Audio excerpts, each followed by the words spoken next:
Gentleman from New Mexico, Mr. Pearce, recognized 5 minutes. Thank you, Mr. Chairman. I appreciate the testimony from each one of you here today. I've got several documents here I'll submit for the record as we go through. But first, we have had, through my 12 years of service, continual references from local ranchers and local elected officials as to the misconduct of Fish and Wildlife Service regarding the Mexican gray wolf program. So 3 years ago, we asked for an IG report. That IG report came back earlier this year, and so I would like to submit that IG report fully for the record. Without objection. And then it's fairly complex, and so our office took the liberty of breaking out the major problems that were identified by that, and so in numerous instances the IG finds where the Fish and Wildlife Service is falsifying information. They falsified about a wolf bite. That's critical because you have to euthanize a wolf when it bites. And so they've falsified the location of wolf kills. They falsified reports over a dozen times. That's page 11 of the report. They've falsified the wolf attributed to the kill because you have to euthanize wolves after a certain number of kills. And if they will change which wolf killed it, then they don't have to euthanize the genetically pure wolves. The IG report numerous instances of lies. The Fish and Wildlife Service lied in a press release about the wolf biting a volunteer. The employee lied directly to the IG. That was on page 5. They lied about the wolf not being a nuisance. Then the IG found many instances of mismanagement.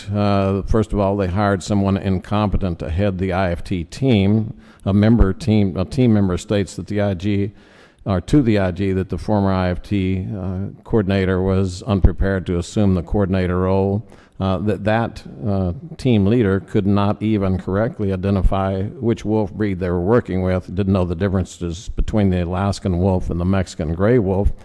Poor communications with the public, never met with county employees. And then the fourth major area, so again, we've identified in the IG report falsification, lies, mismanagement, and then the final major area of finding was the manipulation of scientific data. The employee admitted to manipulating data. A former IFT coordinator denied consciously manipulating, and then later admitted that, well, maybe she did treat those wolves just a little bit differently than other wolves if they're genetically pure. She also refused to fill out the reports that were required from nuisance reports and encouraged other federal employees not to fill out these nuisance reports. I would like to submit for the record this kind of general breakdown. And so if I could submit that for the record. Thank you. Without objection. I also have from Alan May an email. He works with APHIS, and he's talking about trying to get him to alter his report, or trying to get Mike to alter his report. He finds that very disturbing. That was a practice that continued and was never brought into check. The next thing that I've got, the person who initially was on the initial wolf recovery program, Roy McBride, raises questions even to the genetic purity, and I would like to submit that letter for the record. Objection. And also, Mr. Chairman, if I could, one of the outcomes of today's hearings, we asked the IG to report to us on the genetic purity of the strain because there are significant findings that indicate maybe there's not a pure strain at all, and maybe we're just practicing something we can never get to.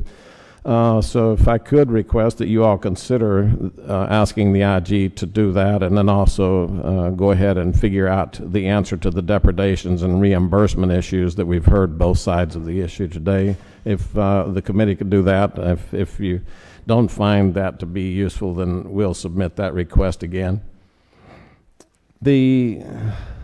And just to kind of put things into context, I've got a document by Jack Woody, U.S. Fish and Wildlife Service. He was on it's March 1986 program, and he's talking about the founding female of ASDM-GR line was said to have been captured as a pup near Yacora, Sonora, Mexico in 1961. She was donated to the ASDM by a tourist passing through Tucson, Arizona on a motorcycle trip. Tourist was concerned the pup would not survive the motorcycle journey, and so when you go all the way back to the beginning, we got a dead-gum motorcyclist going through Tucson carrying a wolf under. I mean, this stuff is, we're supposed to believe the science and all of this validity and verifications. So I would yield back the balance of my time, Mr. Chairman.